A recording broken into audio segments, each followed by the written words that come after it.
ఏపీలో వైసీపీ చేపట్టిన ఇన్ఛార్జీల మార్పు వ్యవహారం ఇప్పటికే రాష్ట్ర వ్యాప్తంగా పలు నియోజకవర్గాల్లో కొత్త సమస్యలకి కారణమవుతోంది. అదే సమయంలో ముస్లిం అభ్యర్థికి లోక్సభ ఎంపీ సీటు కేటాయించేందుకు సీఎం జగన్ చేస్తున్న ప్రయత్నాల్లోనూ అదే పరిస్థితి కనిపిస్తోంది.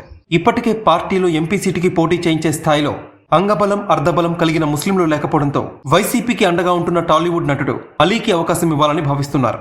అయితే ఇక్కడే సమస్య ఎదురవుతోంది. గతంలో కాంగ్రెస్ పార్టీ టీడీపీ తరపున పలువురు ముస్లిం అభ్యర్థులు ఎంపీలుగా లోక్సభకు రాజ్యసభకు వెళ్లారు. కానీ వైసీపీ రాజ్యసభ సీటుని ముస్లింలకు ఇస్తామని ఎప్పటినుంచో హామీ ఇస్తున్నా అది సాధ్యం కావడం లేదు.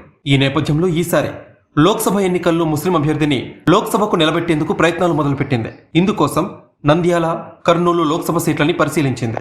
అయితే కర్నూలులో సమీకరణాల కారణంగా బీసీ అభ్యర్థి అయిన మంత్రి గుమ్మనూరు జయరాంకి కేటాయించక తప్పలేదు. అలాగని నంద్యాలలో ఎంపీగా ముస్లిం అభ్యర్థిని నిలబెడదామని చేస్తున్న ప్రయత్నాలు కూడా ముందుకు సాగడం లేదు. దీనికి కారణం అక్కడ సిట్టింగ్ ఎంపీగా ఉన్న రెడ్డి సామాజిక వర్గ నేత పోచ బ్రహ్మానందరెడ్డి స్థానంలో ముస్లింకి అవకాశం ఇస్తే రెడ్ల నుంచి వ్యతిరేకత తప్పేలా లేదు. బ్రహ్మానందరెడ్డిని మార్చినా మరో రెడ్డి నేతకి టికెట్ ఇస్తే సరే, లేకపోతే ఇబ్బందులు తప్పేలా లేవు. అదే సమయంలో నంద్యాల నుంచి పోటీకి అలీ కూడా సిద్ధంగా లేరు. దీంతో ఇప్పుడు అలీ ఎప్పటినుంచో కోరుకుంటున్న గుంటూరు ఎంపీ సీటులో పోటీకి ఆయనకి అవకాశం ఇవ్వాలి. అప్పుడు టీడీపీ కమ్మ ఓట్లతో పాటు ఇతర ఓట్లని ఆయనకి వ్యతిరేకంగా పోలరైజ్ చేసే అవకాశం ఉంటుంది. దీన్ని దృష్టిలో పెట్టుకుని గుంటూరు సీట్లో అలీ పేరుని పరిశీలించడం లేదు. కానీ గుంటూరే ఇవ్వాలని అలీ పట్టుబడుతున్నట్టు తెలుస్తోంది. ఈ నేపథ్యంలో లోక్సభ సీటుకి కుదరకపోతే అలీని రాజ్యసభకు పంపేందుకు వైఎస్ జగన్ మొగ్గు చూపవచ్చని చెప్తున్నారు.